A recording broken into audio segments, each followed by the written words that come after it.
Hello everybody, I am Al Gelger, the SideQuest Gamer, and for my third video game review, I will be reviewing this interesting little game called Oddworld. Chances are you've heard of it from PS1 fanatics, but did you know that it has a Game Boy port? Indeed it did, and that's what I'm going to take a look at today. Oddworld Adventures for the original Game Boy.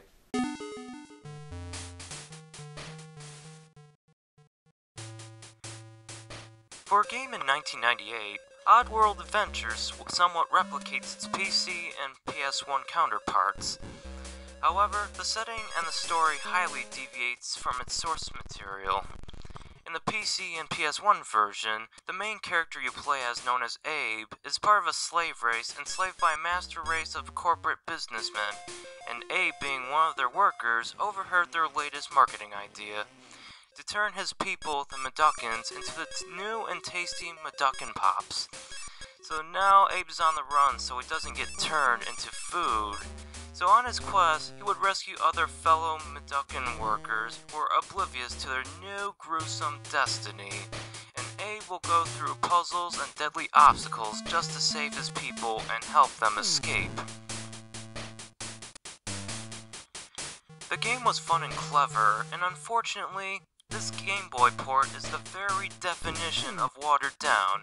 I mean, like watered down like how 1 gallon of apple juice becomes 40 tasteless gallons of apple juice.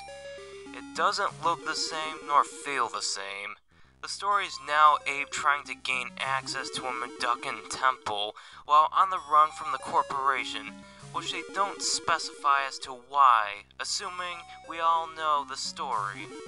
And the goal is to solve puzzles and get every torch lit in every level. The controls are decent.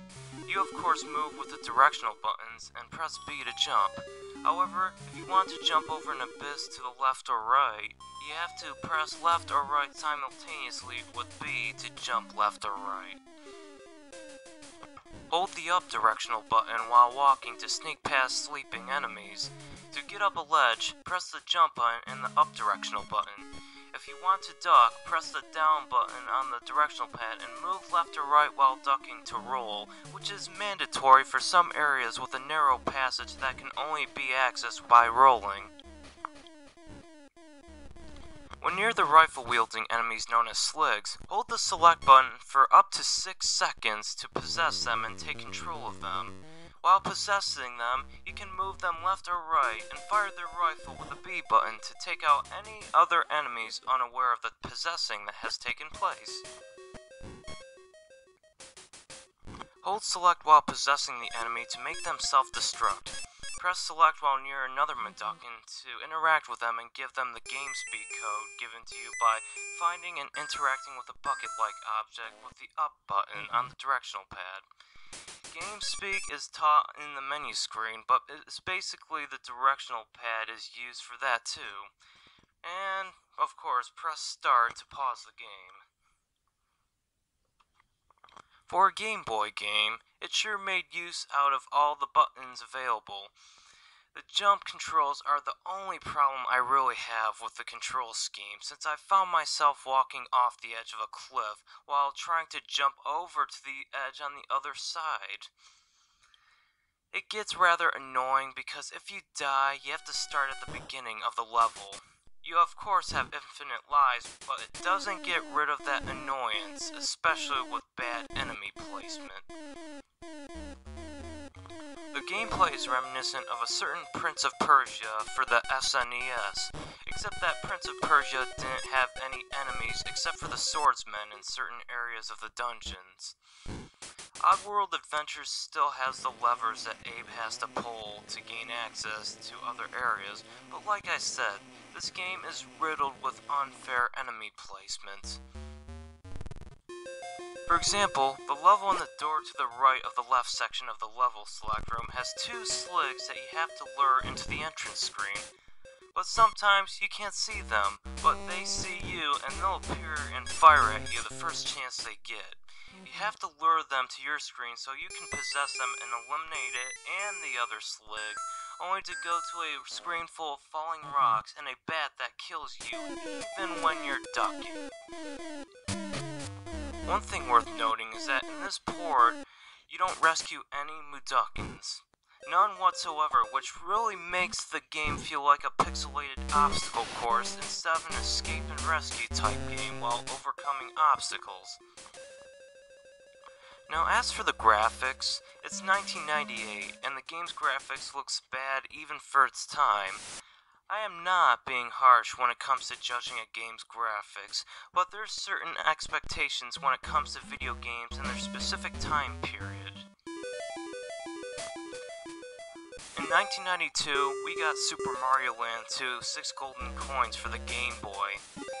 That game has way better graphics and was a bigger game, and it had a save system.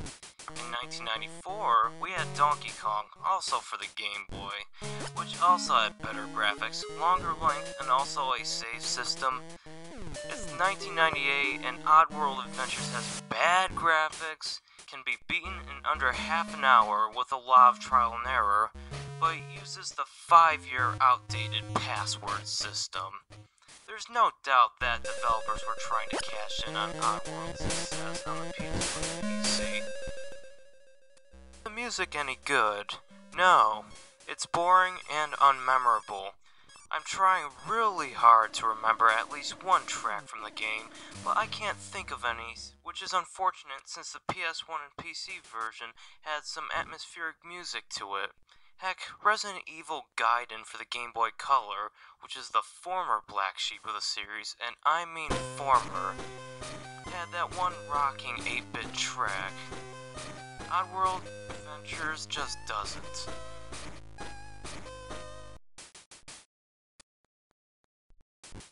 Overall, I would give this game a 63 out of 100. I'll be honest, I like this game, but there's a difference between a fun game and a good game.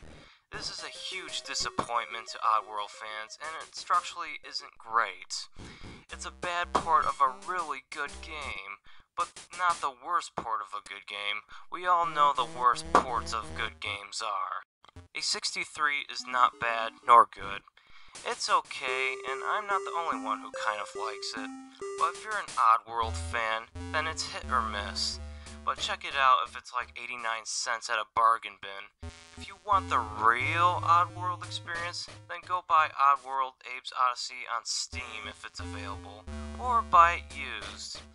Or check out Villager Central's Oddworld Let's Plays on YouTube. Thank you all for watching, everybody. For newcomers on my channel, welcome aboard. And for those who've been around since video 1, thank you for the support.